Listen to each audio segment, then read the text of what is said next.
મહિલાઓની છેડતી અટકાવવા મહિલા પોલીસ ટ્રેડિશનલ ડ્રેસમાં પેટ્રોલિંગ કરશે અને જો કોઈ અસામાજિક તત્વ છેડતી કરતા પકડાશે તો તેને સીધા જેલની હવા ખાવી પડશે।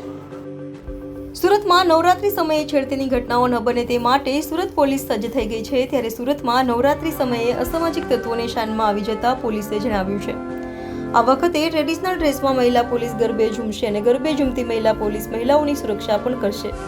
સાથે કોઈ અસામાજિક તત્વો મહિલાઓ કે છોકરીઓની છેડતી કરશે તો તેને પકડી જેલની હવા ખવડાવશે।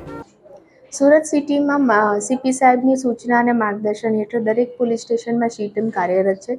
દરેક સી ટીમમાં 5 થી 6 કર્મચારીઓ કાર્યરત છે।